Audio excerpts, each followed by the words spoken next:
Bismillahirrahmanirrahim. Para pemirsa yang dirahmati Allah, pada perjumpaan kita kali ini kami akan menyajikan kajian dari Kiai Haji Mukhlason Rosyid. Marilah kita simak bersama-sama. Ila hadratin Nabi Mustafa Rasulullah sallallahu alaihi wasallam wa ala alihi wa azwajihi wa dzurriyyatihi wa qurabatihi wa ali baitihi wa ashabil kiram wa ila jami'il anbiya wal mursalin wal awliya was syuhada was salihin wat tabi'ina salihin ila yaumiddin wa ila abaina wa ummatina wa azdatina wa masyayikhina wa auladina wa azwajina wa dzurriyyatina wa ahli baitina wa jami'i man tabi'ana khususan jami'il arwah fi hadil majlis wa ghairuhum lahumul fatihah. Alhamdulillah.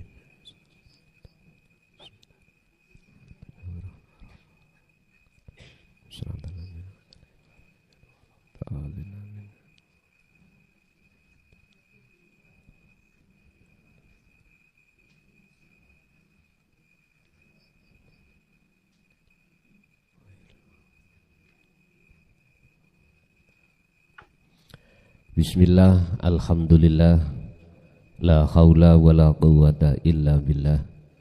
Asyhadu an la ilaha illallah wa asyhadu anna Muhammadan abduhu wa rasuluh. Allahumma salli wa sallim wa barik alaihi wa ala alihi wa ashabihi ajmain. Qala Allah ta'ala wa anibu ila rabbikum wa aslimu lahu min qabli ayyatiyakumul adzabu thumma la tunsarun. Shadaqallahul azim. Amma ba'd. Hadratul muhtaramin, dumateng para alim, para ulama, sesepuh, bini sepuh, tokoh masyarakat, tokoh agama, asatid wa asatidah sewilayah Kabupaten Sleman, wabil khusus jamaah ingkang rawuh baik di majelis maupun di luar kulluhum ajmain rahimakumullah. Puji syukur alhamdulillah kami panjatkan kehadirat Allah di mana kita pada kesempatan malam hari ini masih diberikan anugerah oleh Allah berbentuk taklim muta'alim, dikumpulkan kita di sini majelis dalam rangka ngaji bareng, noto manyang manah ati, biar kita dalam beribadah estu bisa khusyuk ing ngersane Allah. Untuk malam hari ini kami akan mencoba membahas tentang masalah surah Al-Baqarah ayat 238.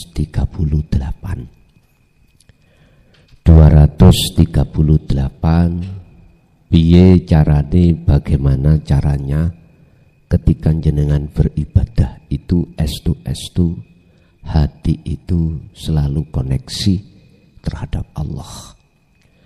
Tetapi sebelum kami masuk dalam materi, perlu kami sampaikan bahwasannya kita manusia yang Allah ciptakan di dalam masalah jasmani dan rohani.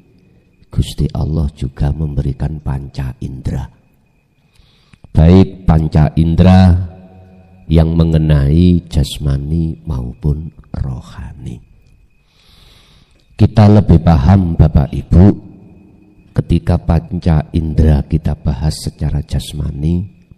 Ada mata, ada telinga, ada mulut, ada hidung dan lain sebagainya. Pada malam hari ini kami akan menyinggung panca indera mata. Jasmani Allah kasih panca indera mata yang disebut ainul basyariyah untuk melihat, memandang terhadap anugerah Allah yang bersifatkan apa yang Allah katakan di dalam Al-Qur'an, ma fis samawati wa ma fil ardi. Apa perkara yang ada di langit dan apa perkara isi yang ada di bumi.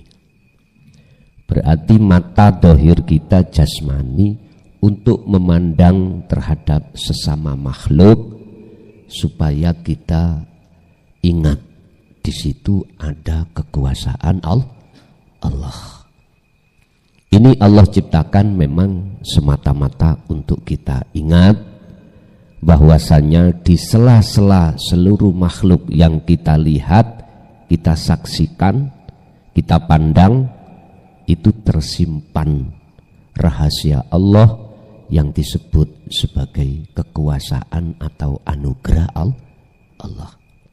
Ini anugerah yang berkenaan dengan hukum jasmani. Dan ini Allah tata di dalam hukum yang Allah sebut sebagai syariatnya Allah. Pandanglah apa yang kuciptakan sesuai dengan apa hukum syariat yang aku perbolehkan. Berarti mata dohir ini tidak boleh asal memandang. Harus memandang yang diperbolehkan. Pun ini sudah ada di ketetapan hukum syariah. Tapi ada juga anugerah yang Allah berikan terhadap hambanya berupa panca indera rohani. Rohani panjenengan kali kula juga Allah kasih anugerah. Yang anugerah itu berbentuk ainul basiroh. Ainul basiroh. Boleh kami catat?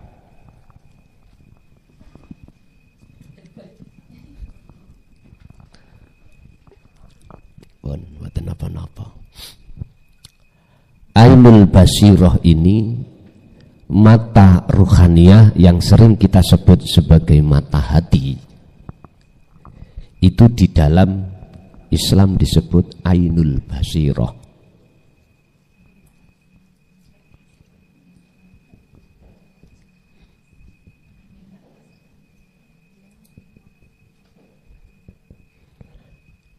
Ainul basiroh ini mata hati. Kalau ainul basariyah iki mata jasad. Pun apa maksud Allah memberikan terhadap hambanya ainul basiroh? Yang kedua,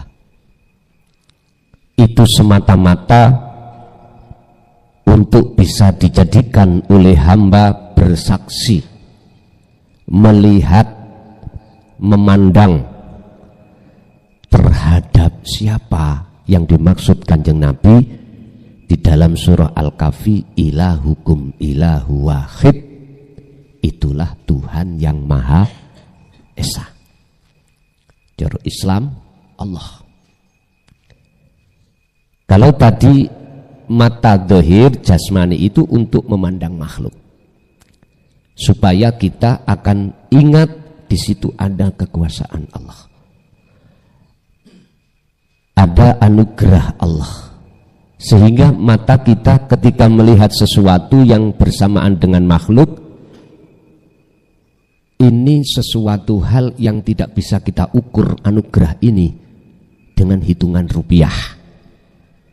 Coba umpama kedua mata kita diganti uang 10 juta diambil, mau enggak? Jelas enggak mau. Siapapun jenengan pasti enggak mau. Padahal ketika saat mata dohir bisa memandang sesuatu, itu seringkali kita enggak bersyukur pada Allah. Padahal itu umpama dinilaikan rupiah berapapun, saya yakin tidak ada yang mau. Kita yang bisa melihat diganti. Kamu saya ganti satu mata 10 juta, berarti dua mata 20 juta. Tak ambillah mata kamu, tak kasih 20 juta. Saya kira tidak ada yang mau. Leres Bu nggih? Itu pasti. Begitu besarnya nikmat Allah terkait masalah jasmani, belum lagi masalah panca indera, telinga, mulut, bisa berbicara, apalagi kesehatan yang lain. Nggak bisa kita ukur dengan ukuran berapapun, nggak bisa. Tapi mengapa kita umat manusia seringkali lupa dan tidak bersyukur. Alasannya cuman sederhana. Karena kita manusia ini masih belum mengenal dan mampu untuk memandang basiroh kita, mata hati kita terhadap sebenarnya siapa yang memberikan anugerah itu. Alasannya begitu. Coba kalau hati panjenengan kali kula, mata hati ini bisa memandang terhadap yang memberikan seluruh anugerah yang diberikan terkait jasmani ini, saya yakin jenengan pasti tidak ada waktu kecuali hanya bersyukur. La in syakartum la azidannakum wa la in kafartum inna azabi lasyadid. Jikalau kau mau betul-betul mensyukuri atas nikmat yang kuberikan, maka pasti akan kutambah nikmat yang kuberikan. Tapi sebaliknya, jikalau kau mengkufuri atas nikmatku, maka adabku yang amat pedih yang akan kuberikan. Bapak Ibu, urusan membahas anugerah panca indera jasmani yang Allah berikan, sebetulnya itu lebih mudah kita bersyukur kepada Allah daripada kita mensyukuri anugerah yang kedua, yaitu peninggal atau mata rohania kita.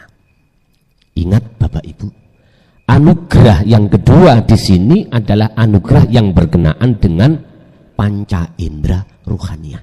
Satu aja, basiroh. Apa basiroh itu?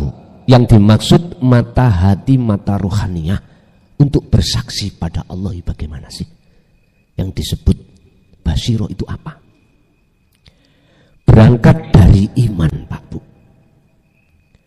Yang disebut ainul basiroh, mata hati manusia itu adalah imanul haq, iman yang benar. Kata Kanjeng Nabi, iman yang benar itu jatuhnya ada di ihsan.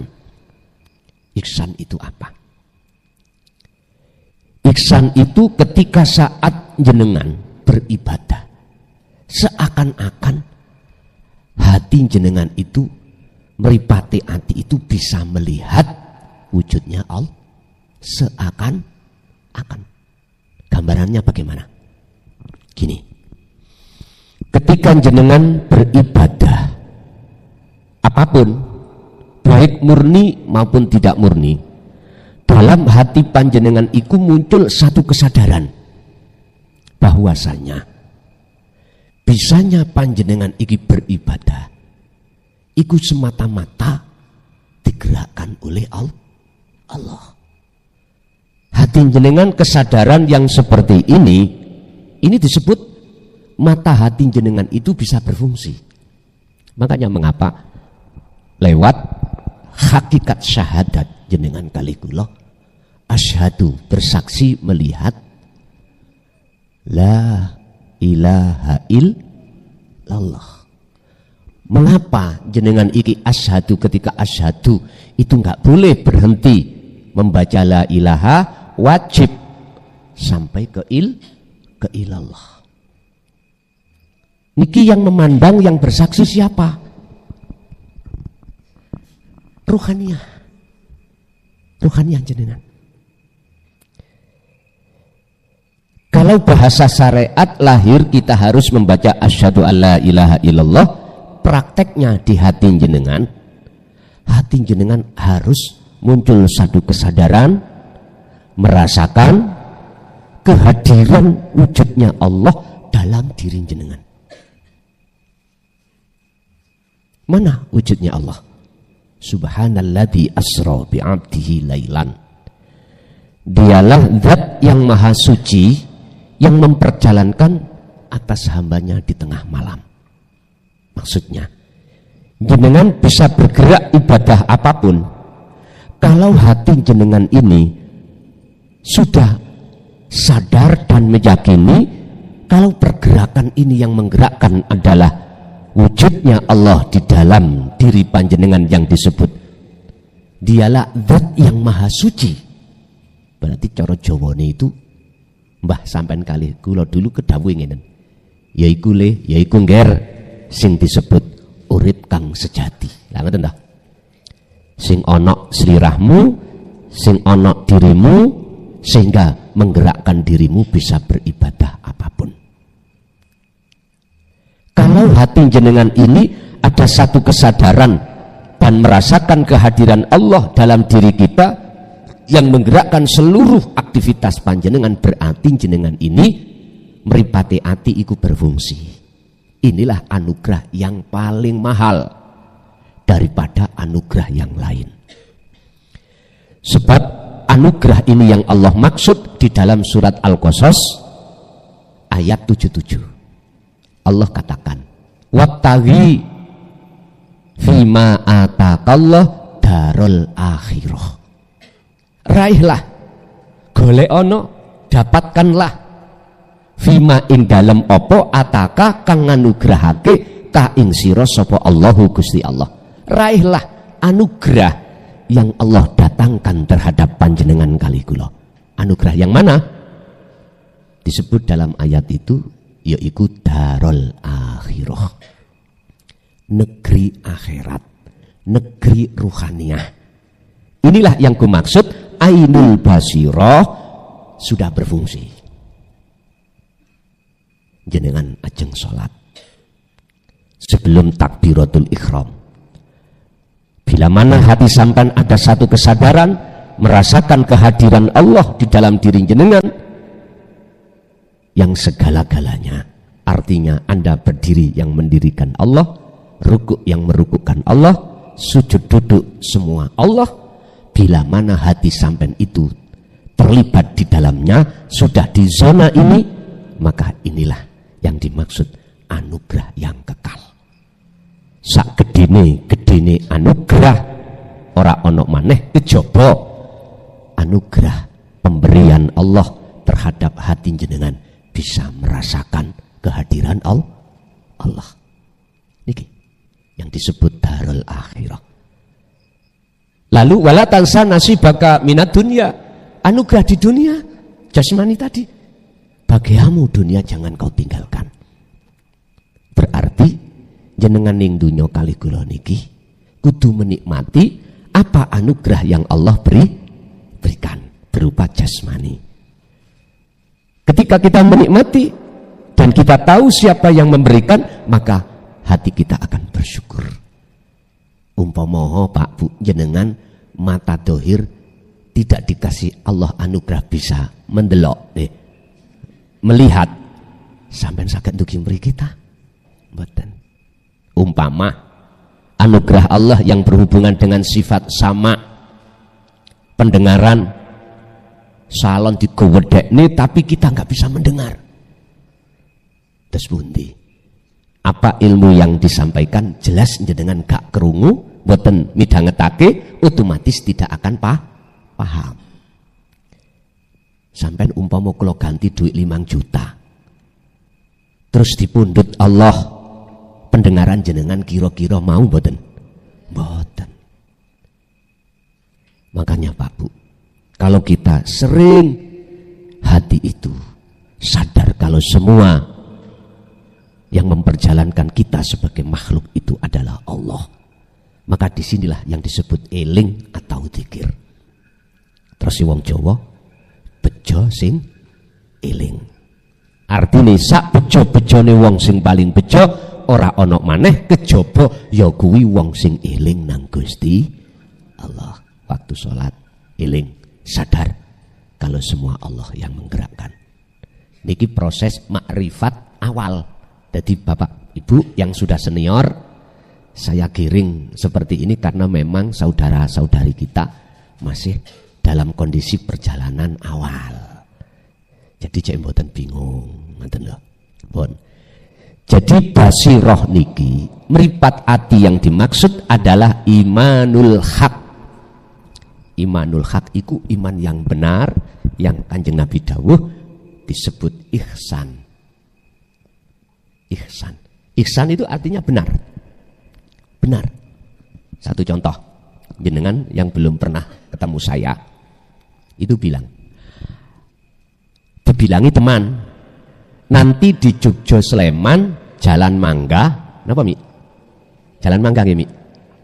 Nomor berapa?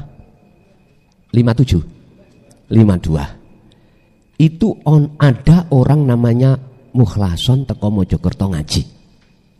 Wis. Anggap aja jenengan tidak tahu wujud saya. Tahunya itu di medsos.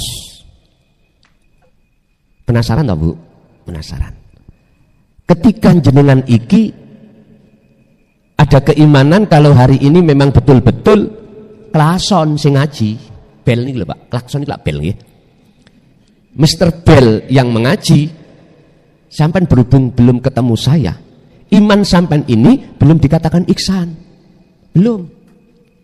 Kita umat Islam dikenalkan Tuhan kita oleh Kanjeng Nabi Muhammad, yang diteruskan oleh para sahabat, sekarang tabi'in sholihin, berhujjah Al-Quran, innallaha huwa rabbi wa rabbukum. Kita percaya Tuhan kita namanya Allah. Bentuk keimanan kita adalah tarkul ma'asi, meninggalkan perkara-perkara yang dilarang oleh Allah. Amar ma'ruf nahi mungkar, menjalankan seluruh apa yang Allah perintahkan dan meninggalkan seluruh apa yang Allah larang. Ini konteksnya secara jasmani. Hukum syariat itu menata konteksnya jasmani. Oke, akhirnya jasad wajib melakukan sholat, puasa, zakat, haji. Udah terjalani secara jasmani. Larangan juga begitu. Cuman sedikit umat Islam khususnya itu mau untuk membahas ngoreksi ruhani. Padahal ini anugerah yang termulia. Tidak hanya jasmani yang Allah kasih, panca indera, tapi ruhani juga. Rohani panca inderanya juga sama Pak Bu, sebetulnya dengan panca indera jasmani sebetulnya sama. Nah, iman kita yang masih katanya belum membuktikan, itu belum bisa dikatakan ihsan. Jenengan tadi sebelum kesini dan bertemu saya, walaupun benar yang mengaji adalah bel, ya toh, sami mawon toh, klakson itu lah bel toh, sami lah pas sami mawon nama mawon.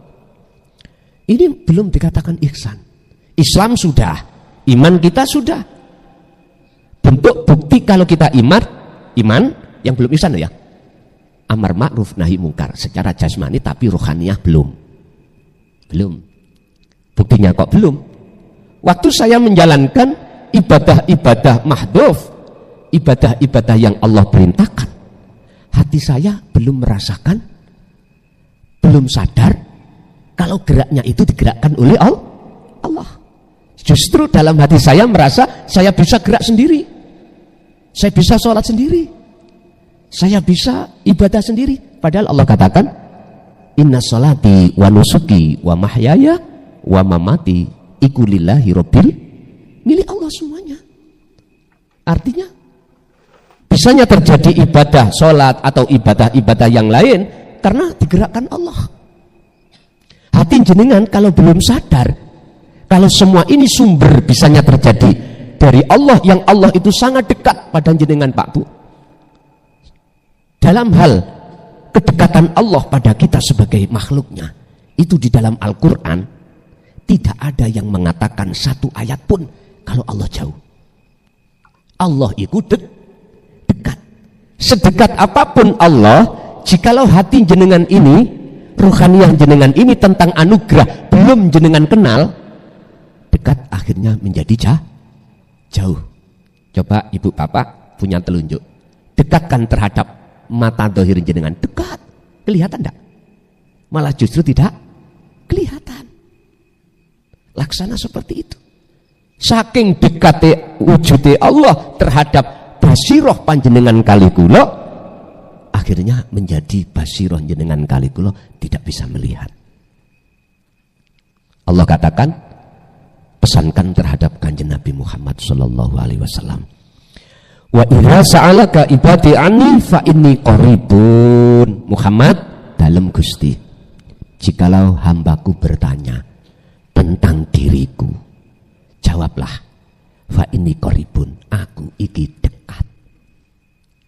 Bapak Ibu, sedikit mawon kula unggahne titik nggih. Pundise miturut ayat itu Allah dekat, kewujudannya mana? Hidup dalam diri jenengan. Karena hidup dalam diri jenengan kali kula inilah akhirnya jasad sampean kali kula bisa bergerak. Tapi jangan mempunyai keimanan gerak jasad karena kita sendiri makhluk. Bukan Pak, Bu. Geraknya semua makhluk. Walillahil masyriqu wal maghrib. Semua itu Allah yang menggerakkan. Jikalau hati sampean sudah ada rasa, ada iman, ada kesadaran, kalau segala geraknya makhluk itu ada sang penggerak, yaitu Allah Subhanahu wa ta'ala, wujudnya adalah hidup, berarti anugerah ruhaniyah jenengan dari Allah sudah jenengan terima.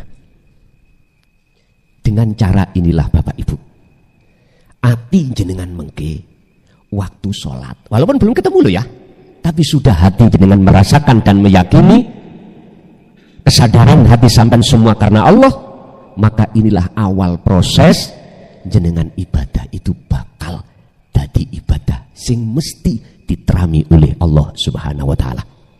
Sebab dasare di dalam surat Al-Maidah ayat 27 Allah dawuh, innama yataqabbalullahu minal muttaqin. Sesungguhnya ibadah apapun yang hanya diterima oleh Allah adalah ibadah ketika jenengan ibadah hati sampai dalam posisi bertakwa.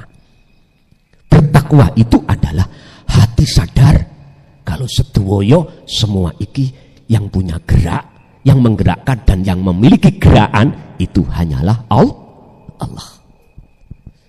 Kita hanya bisa merasakan kehadiran Allah awalnya, akhirnya menumbuhkan satu kesadaran bahwasanya gerak yang ada pada diri kita sebagai makhluk, baik geraknya ucapan, penglihatan, pendengaran, nafas bisa keluar masuk, itu semua sebab karena Allah.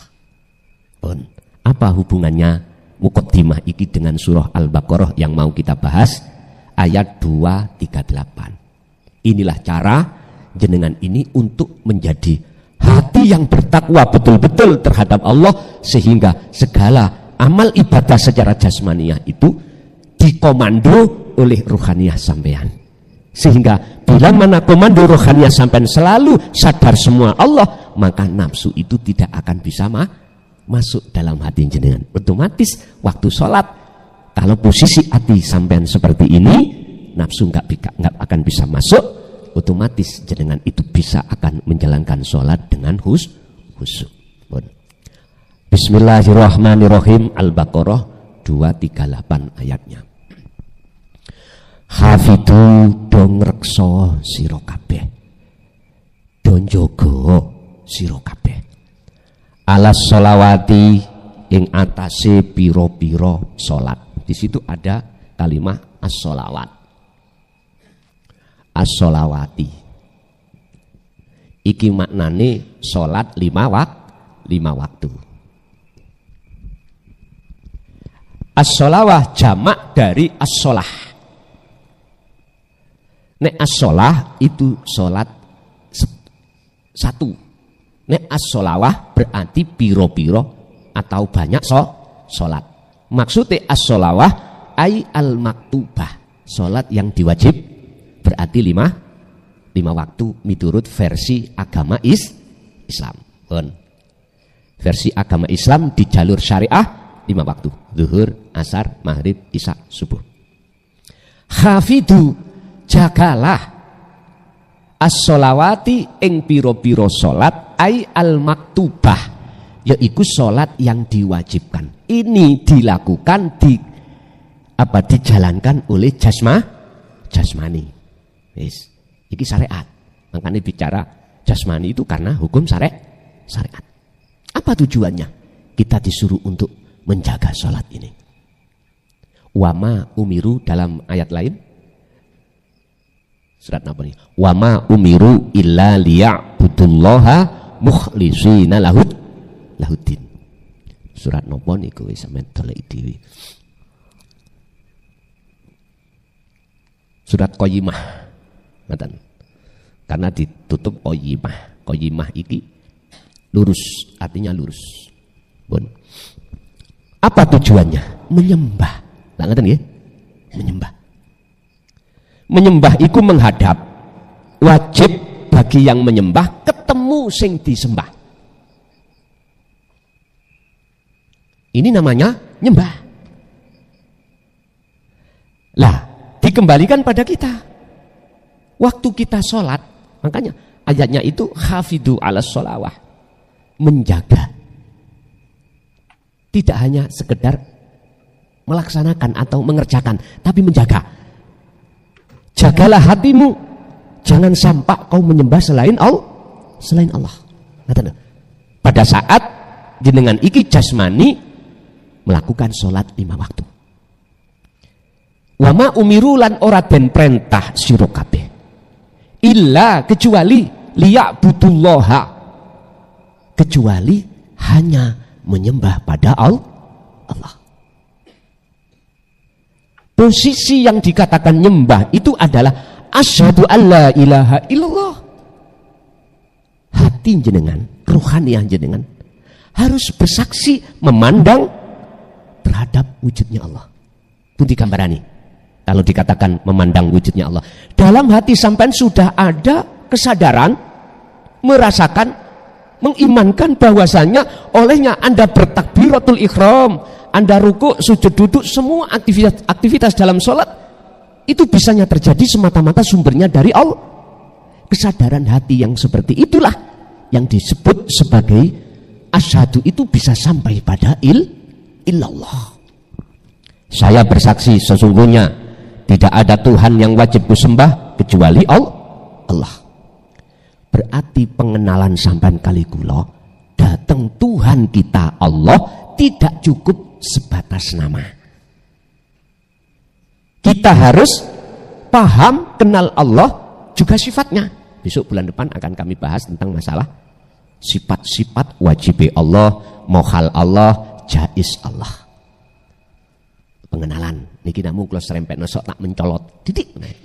Supaya besok iku sampean bahas menerima bab masalah sifat Allah itu mudah. Niki langsung tak pencolotkan, ya lah. Langsung wujudi Allah, yaitu hidup dalam diri jenengan. Asyhadu, saya bersaksi, maksudnya ruhaniyah sampean itu harus ada rasa, ada iman, ada kesadaran bahwasanya segala hal apapun atas diri kita itu yang menggerakkan adalah Allah. Buktinya wujudi Allah hidup dalam diri kita. Kalau tidak ada Allah, kita nggak akan pernah bisa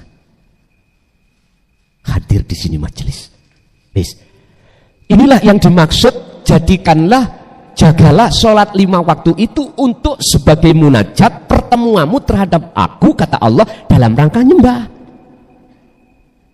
Ini jarang Pak Bu. Ilmu ini jarang dididikkan kita sebagai umat Islam. Bagaimana cara sholat itu biar betul-betul hati merasakan kehadiran Allah. Jarang. Paling yang sering kita bahas dan kita temukan dalam pengajaran masalah sholat, bagaimana bacaan yang benar, syarat sahnya sholat secara syar'i, rukun sahnya sholat secara syar'i, itu kebanyakan jasmani. Tapi sedikit sekali yang mau menerangkan dan membahaskan secara hati atau ruhaniyah, bagaimana ketika sholat itu betul-betul hati ada satu kesadaran kalau Allah itu dekat, kalau Allah yang menggerakkan. Jarang sekali.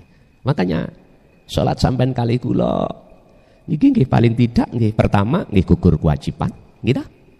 Paling tidak kita memohon pada Allah supaya dikasih pahala dan surga. Nah, gitu.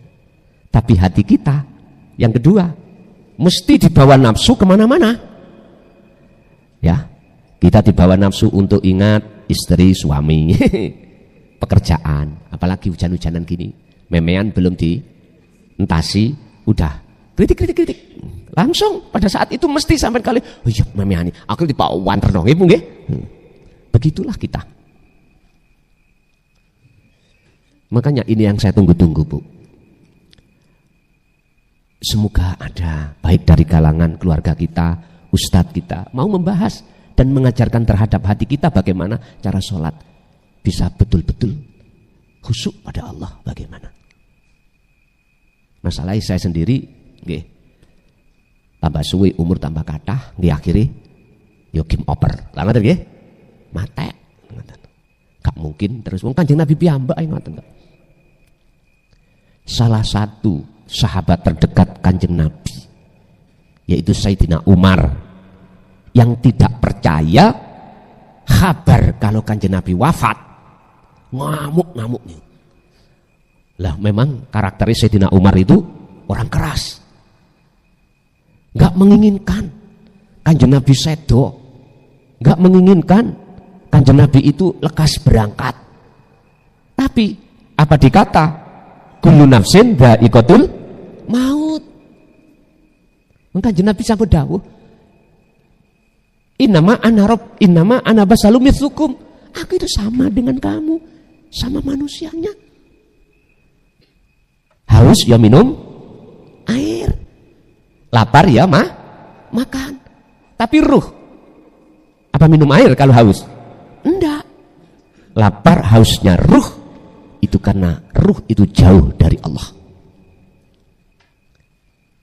Butanya mata hati kita dikarenakan kita sering lupa pada Allah. Itu yang menjadikan kebutaan hati kita.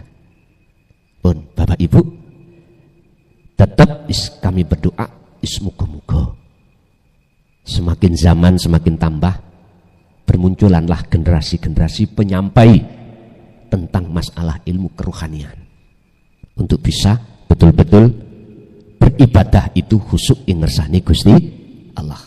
Hafidu do jogo sira kabeh ala sholawati terhadap sholat 5 waktu untuk kau jadikan sebagai wasilah atau jalan munajat Anda bertemu Allah.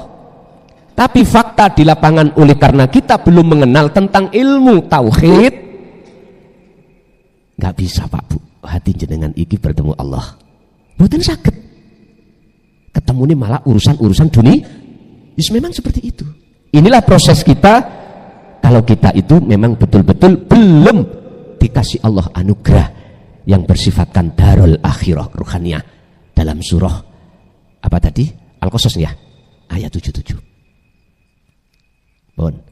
Selanjutnya habis as-sholawati maka di situ was-sholatil wusta. Ada terusnya. Was-sholatil wusta.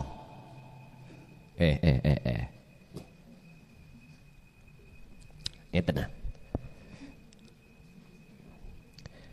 Tolong di cross check dari segi huruf pakai sin apa shot. Dan jagalah sholat tengah. Niki. As-sholah itu jamak sholawat. Kalau sholat itu sholat tunggal, sholat satu. Al-wusta tengah. Ini ulama sak dunyo. Sak dunyo loh, mboten sak Jogja, mboten. Sak dunyo. Itu khilaf. Al-wusta maknanya tengah. Ada yang mengatakan asar, ada yang mengatakan maghrib. Padahal asar maghrib itu sudah masuk as-sholawah. Menurut kami ulama sak dunya belum ada yang berani mengatakan was-sholatil wusta itu adalah sholat yang terjadi pada ruhaniyah. Karena ketidakmampuan kita sebagai ulama masuk di dalam tafsir mutasyabihah. Ini persoalannya. Sebab tafsir itu yang tahu cuman Allah. Karena pandangan basirah kita itu belum dibuka oleh Allah dikarenakan kita tidak mau menerima anugerah akhirat tadi. Ini persoalannya. Nyun sewu, was sholatil wusta, mohon izin, ini saya terjemahkan sholat yang dilakukan oleh ruhaniyah. Kalau as-sholawat 5 waktu iku sholat yang dilakukan oleh jasmaniyah. Mohon maaf yang pernah ngaji ning Romo ilmu sejati itu namanya wahwa as-sholatun daimun. Sholat daim. Kalau kita bicara sholat daim, sholatnya ruh 24 jam Pak Bu. Bukan 5 waktu aja. Lu kok bisa? Pundi hujai. Sampeyan goleki ning surat nopo? Tak wacakno ayate. Ngeten. Wa ma khalaqtul jinna wal insa illa liya'budun. Surat apa? Adzariyat ayat 56. Adzariyat ayat 56. Allah dawuh, aku tidak menciptakan jin dan manusia kecuali hanya untuk jenengan kali kula 24 jam. Baik keadaan sadar atau tidur, nafas sampai itu kan terus berjalan toh. Wajib jenengan kali kula nyembah Allah. Wajib. Tidak hanya 5 waktu saja. Ini kalau saya bicara wassolatil wusta loh ya. 24 jam. Saya katakan sholat tadi adalah nyembah. Dikatakan nyembah yang benar, yang menyembah harus ketemu yang disembah. Bab masalah ketemu niki tahapannya beda-beda Pak. Bab masalah makrifat pada Allah tingkatan kita sendiri-sendiri. Tingkatan makrifat nyembah yang benar yang paling rendah adalah fa'ilam takun. Jikalau kau tidak bisa melihat Allah, ihsan loh, ini masalah ihsan. Ya kau harus merasa selalu dilihat oleh Allah. Berarti jenengan merasa geraknya kita itu hanya digerakkan oleh hati sadar. Di situ berarti inilah makrifat yang paling rendah. Ini cara sampean ikut untuk menyembah dengan benar. Dan ini proses. Walaupun belum dikatakan makrifat yang kafah sempurna, ya otomatis ada prosesnya dulu. Ada yang digerakkan, ada yang menggerakkan. Berarti masih ada 2. Kita yang digerakkan sebagai makhluk, Allah yang menggerakkan sebagai kholik. Itu ada dalam hati kita. Ini ihsan yang paling rendah, makrifat yang paling rendah. Untuk menanamkan kondisi hati yang seperti itu harus sampai sering sekali beraktivitas apapun lewat nafas ini merasa selalu dikeluar dan dimasukkan oleh Allah. Ngoten niku ada yang jawab ngene. Napa kober ta? Apalagi di saat saya itu kerja. Nggih. Nek masalah waktu sholat sih harus bisa. Tapi andai kata di luar sholat, waktu jenengan kali kula ngerumpi, waktu jenengan kali kula tandang gawe kerja, bisakah kober ta? Lah ngeten nggih. Jawabane ngeten. Awal itu wangel Bu Pak. Susah, sulit. Jatuh bangun. Tapi jikalau jenengan ini tidak ada kata putus asa, kata Allah, ya ayyuhalladzina amanu dzkurullaha dzikron katsiron, terus meneruslah kau ingat padaku, berzikir padaku. Itu tadi.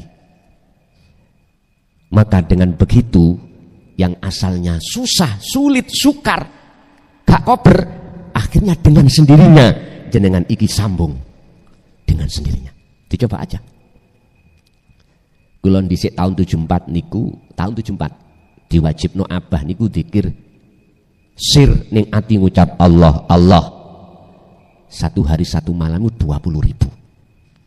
20 ubi lah ngoten ya. Itu untuk melatih. Memangnya kalau bahasa saya jangan jenengan hitung. Pun sak kobre ae. Sailing ae. Nyun sewu. Justru apa yang kusampaikan iki dikir apa yang disampaikan abah saya terhadap saya luwih dukur jenengan iki. Nggih. Nek dulu saya itu hanya disampaikan dikir siri. Sementara jenengan ini tadi saya sampaikan dikir sirul asror atau dikir rasa kesadaran. Lah dikir sir nanti kusampaikan bulan depan. Jadi tak kelitung, kelekung. Biar cepat sampean. Nanti memahami dzikir siri lewat sifat-sifat Allah mudah. Kalau dzikir kesadaran, dzikir rasa itu, dzikir sirul asrar sudah jenengan dapatkan keterangannya nanti mudah.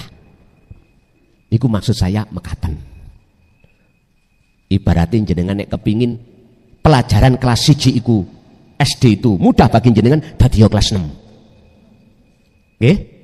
Paling tidak dadi kelas 3. Wah, engko mudah sampean pelajaran kelas 1. Sampai dulu kan ini.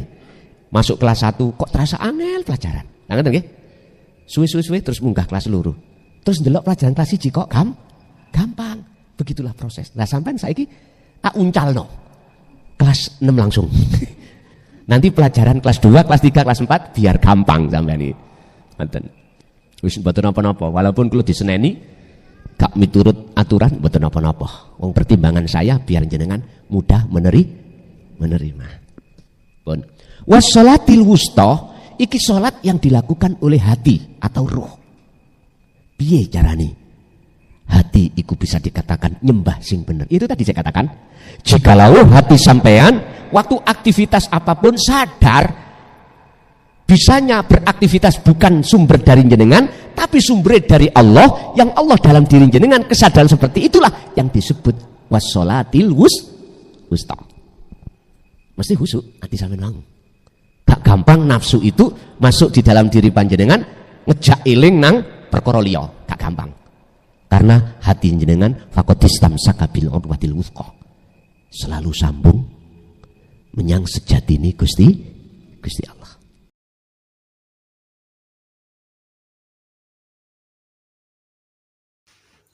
Alhamdulillah telah kita simak bersama-sama kajian dari Kiai Haji Mukhlason Rosyid, pengasuh Pondok Pesantren Miftahul Ulum Jaya Baru, yang tepatnya beralamat di Jalan Perjuangan, Dusun Glonggongan, Desa Sumber Tebu, Kecamatan Bangsal, Kabupaten Mojokerto, Jawa Timur.